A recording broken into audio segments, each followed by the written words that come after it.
Hello friends, welcome to my channel. तो आज इस वीडियो में हम डिस्कस करेंगे कि एचपीएसएससी ने आज के दिन 2 फरवरी 2021 को इवनिंग सेशन में एक एग्ज़ाम कंडक्ट करवाया है, जो कि है टेक्नीशियन बॉयलर का, और जिसका पोस्ट कोड है 820।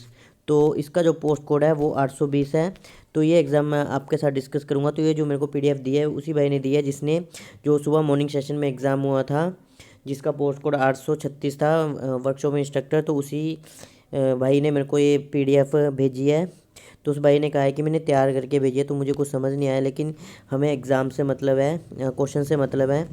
तो एक चीज़ मैं आपको और बता दूं कि ये जो हमारे पास जो भी मैं आपको आंसर बताऊंगा, तो उसका जो आंसर है वो एज़ पर ऑफिशियल आंसर की नहीं रहने वाला है। जैसे ही आयोग प्रोविजनल आंसर की अपनी साइट पे डालता है, तो उस आंसर की को मैं इसी वीडियो के डिस्क्रिप्शन में डाल दूंगा, या अलग से वीडियो बना के आपको बता दूंगा। तो आप आंसर की के साथ एक बार उनके आंसर ज़रूर मैच करना।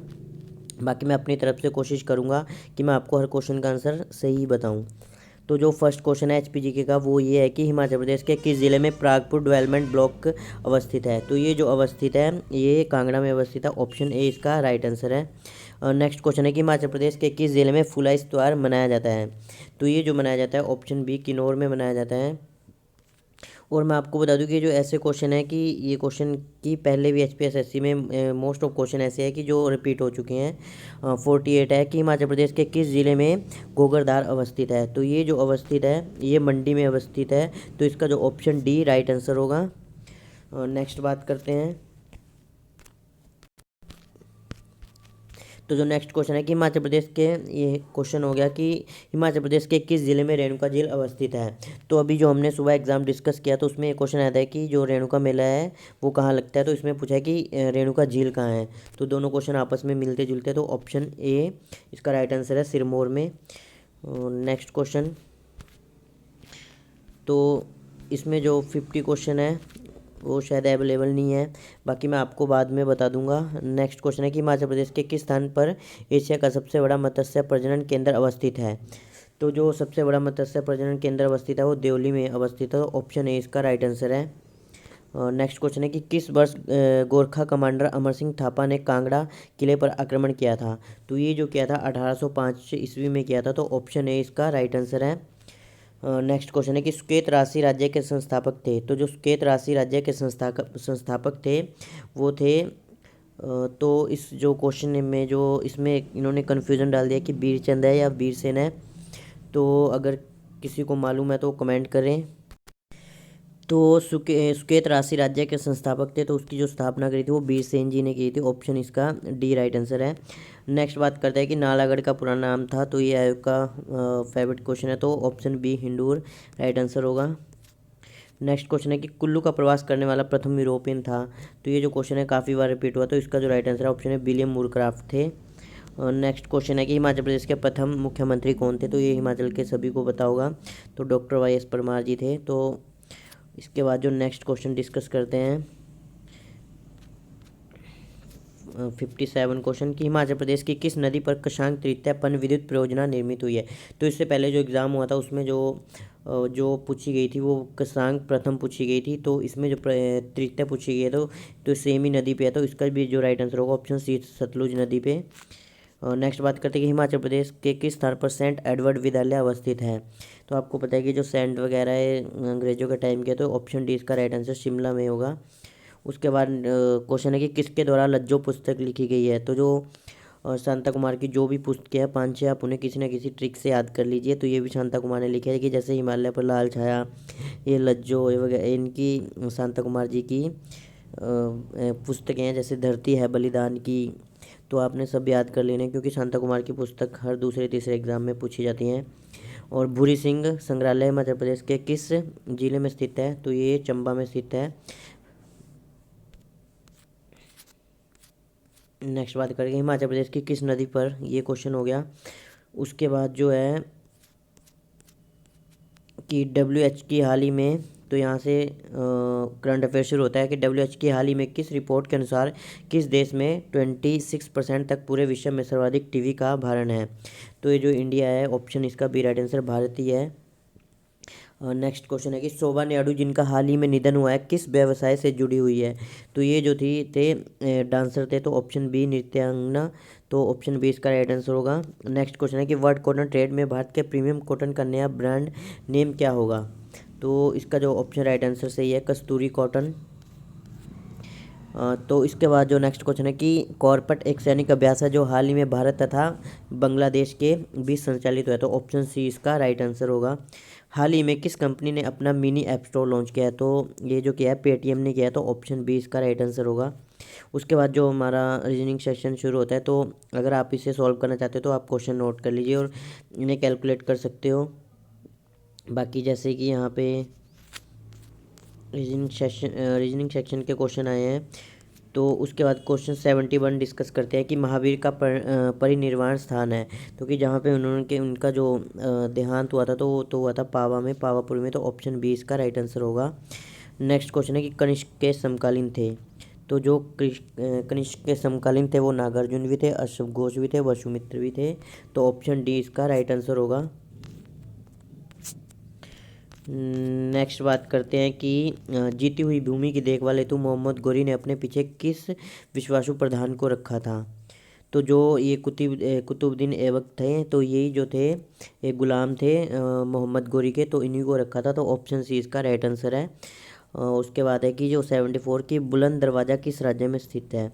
तो जो बुलंद दरवाज़ा है वो इन्हीं दो ऑप्शन में कन्फ्यूजन हो सकती है आपको, लेकिन जो बताऊँ तो ऑप्शन बी इसका राइट आंसर है। यूपी में सिकरी करके कुछ जगह है, फतेहपुर सिकरी। और राष्ट्रीय गीत जो फतेहपुर सिकरी था, राष्ट्रीय गीत वंदे मातरम किसके द्वारा लिखा गया है। तो जो राष्ट्रीय गीत वंदे मातरम है तो बंकिम चंद्र चट्टोपाध्याय द्वारा लिखा गया था। तो ऑप्शन सी इसका राइट आंसर होगा। भारत एक, तो 76 क्वेश्चन हाफ है, तो देख लेते हैं अगर आगे। हाँ, क्वेश्चन पर भारत एक गणराज्य है क्योंकि यह एक लोकतांत्रिक देश है। तो इसका जो ऑप्शन सी सही होगा कि राज्य के प्रधान को निश्चित अवधि के लिए चयनित किया जाता है। तो ऑप्शन डी इसका राइट आंसर होगा कि यह सभी एक लोकतांत्रिक देश है, एक संसदीय लोकतांत्रिक लोकतंत्र है। तो ऑप्शन डी इसका राइट आंसर है। नेक्स्ट क्वेश्चन है कि कौन सा एक संवैधानिक निकाय नहीं है। तो जो चुनाव आयोग है 324 और बाकी जो वित्त आयोग है इसका भी उल्लेख है, यूपीएससी का भी उल्लेख है, तो नीति आयोग का उल्लेख नहीं है। तो ऑप्शन डी इसका राइट आंसर होगा, क्योंकि इसका संविधान में कोई उल्लेख नहीं है, तो ये असंवैधानिक है, असंवैधानिक निकाय है। नेक्स्ट क्वेश्चन है कि वरीयता के क्रम में सर्वोच्च कौन है। तो ये काफ़ी इजी क्वेश्चन था। तो आपको पता है कि जो राष्ट्रपति हैं वो सर्वोच्च होते हैं और भारत के प्रथम नागरिक भी होते हैं। भारत में सबसे पहली पंचवर्षीय योजना किस वर्ष लॉन्च की गई थी। तो ये भी काफ़ी इजी क्वेश्चन था। तो 1951 में की गई थी। तो आज जो दोनों एग्ज़ाम हुए, तो ये जो एग्ज़ाम का जो जीके सेक्शन था वो काफ़ी ज़्यादा इजी था। बाकी जो सब्जेक्टिव आया था 120 नंबर का, उसके बारे में कोई मुझे नॉलेज नहीं है। क्षोभमंडल वातावरण का सबसे गर्म भाग है क्योंकि, तो इसका जो 80 का ऑप्शन राइट आंसर है कि यह पृथ्वी की सतह से ऊष्मा से गर्मी प्राप्त करता है। नेक्स्ट बात करें, तूफान का पूर्वानुमान लगाया जा सकता है जब वातावरणीय दबाव, तो जब आपको पता है कि जब अचानक गिरता है उस पर, तो ऑप्शन सी इसका राइट आंसर है। तो ऐसा होता है कि मतलब जैसे तूफान आने से पहले शांति छा जाती है और अचानक गिर जाता है, मुझे याद नहीं आ रहा है उसमें। तो चलो उसका जो राइट आंसर है 82। सबसे गहरा महासागर कौन सा है। तो जो सबसे गहरा महासागर है वो प्रशांत महासागर, ये ऑप्शन ए इसका राइट आंसर है। ये भी बहुत बार आयोग ने क्वेश्चन पूछा है। तो गॉडविन आइंस्टीन है एक, तो गॉडविन आइंस्टीन जिसे K2 भी बोलते हैं। तो ये जो भारत की सबसे ऊंची चोटी है, भारत में जो है सबसे ऊंची चोटी है। बाकी अगर बात करें कि हिमालय की सबसे ऊंची चोटी भारत में, तो वो आप कमेंट करके बताइए कि जो कि सिक्किम में पड़ती है। तो और उसके बाद जो भारत की जो सबसे ऊंची चोटी है वो K2 है, गॉडविन आइंस्टीन। तो ये सबसे ऊंची चोटी है, ऑप्शन बी। उसके बाद है कि भारत की सबसे लंबी नदी कौन सी है। तो भारत की जो सबसे लंबी नदी है वो गंगा है, ऑप्शन ए। जो सुबह एग्ज़ाम हुआ था उसमें जो पूछा था कि आयतन के अनुसार कौन सी सबसे बड़ी नदी है भारत की, तो वो ब्रह्मपुत्र थी। तो यहाँ पे जो सबसे लंबी नदी की बात की गई है वो गंगा है। नेक्स्ट बात करते हैं कि हाइड्रोफोनिक्स एक विधि है जिसमें डैश के बिना पादप का संवर्धन होता है। तो इसमें जो ऑप्शन डी इसका राइट आंसर है, मृदा के बिना। कौन सा रंग पीला रंग का पूरक है। तो इसका जो ऑप्शन है राइट आंसर है कि जो नीला है वो पीले रंग का पूरक है। विनेगर का रासायनिक नाम क्या है? तो जो विनेगर का रासायनिक नाम है वो है option A acetic acid. Next question है कि एंटोनियम ऑफ डियर। तो इसका जो एंटोनियम ऑफ डियर है तो ऑप्शन बी इसका राइट आंसर है, बोथलेस। नेक्स्ट क्वेश्चन है कि करेक्टली स्पेल्ड वर्ड इज। तो जो करेक्टली स्पेल्ड वर्ड है वो इसमें जो आएगा ऑप्शन सी राइट आंसर होगा, OBSCENE ऑप्शन। नेक्स्ट क्वेश्चन है कि he has resigned himself fate. तो इसका जो ऑप्शन डी राइट आंसर होगा, 2, he has resigned himself to fate. Next question है कि टॉल ऑर्डर इज। तो इसका एडियम है, मीनिंग ऑफ द एडियम। तो इसका जो राइट आंसर है ऑप्शन बी डिफ़िकल्ट। नेक्स्ट बात करते हैं जो हमारे पास हिंदी सेक्शन है कि रामायण में समास है। तो जो रामायण में समास होता है ऑप्शन इसका जो डी है तत्पुरुष समास होगा। नेक्स्ट क्वेश्चन है कि बनाम में उपसर्ग है। तो बनाम में जो उपसर्ग है जो शब्द के आगे लगता है तो ऑप्शन बी ए इसका राइट आंसर होगा, वह। नेक्स्ट क्वेश्चन है कि आम का पर्यायवाची है। तो जो आम का पर्यायवाची है ऑप्शन सी है, शस्य। और नेक्स्ट क्वेश्चन है कि हिम का विशेषण है। तो जो हिम का विशेषण होगा वो हिमगिरी या हिमाद्री होगा, क्योंकि हिमगिरी तो होता है। तो इसका जो ऑप्शन ए राइट आंसर होगा।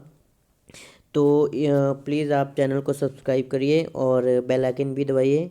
तो जैसे ही कोई एग्ज़ाम होता है तो आपके पास अगर उसकी PDF है या कोई पुरानी PDF है किसी एग्ज़ाम की, तो आप मेरे को मेरी व्हाट्सएप पे या फिर जीमेल पे सेंड करिए। तो मैं उसका जो आपको सॉल्व करके वो एग्ज़ाम वीडियो बना के आपके तक पहुंचाऊंगा। तो इस वीडियो में इतना ही, धन्यवाद।